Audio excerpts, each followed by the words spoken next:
بالا مبارک این شادی، این عاشقی، این آبادی. عهد و وفا چون بسته شد، دلها به هم پیوسته شد.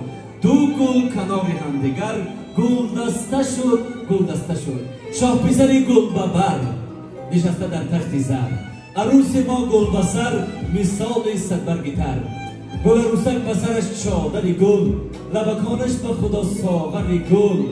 دختری میهن زلفش 44، شاه پسر گشته به او عاشق زار. عشق و وفایی که شاه و ملکه از این دم و این لحظه آغاز کردند بگذار ابدا باشد و زیر سایه همدیگر پیر می شوند. میگویم که آمدیم با خاطری بالیده بر توی شما، تا شود چشمان ما پر نور از روی شما. چون ز مهر گرم بر دلها صفا بخشیده اید، دوستان پروانه‌وار آیند بر کوی شما. کاش گل ریزد چنین هر روز بر دامانتان، خار و خس تا جا نیابد بر سر موی شما.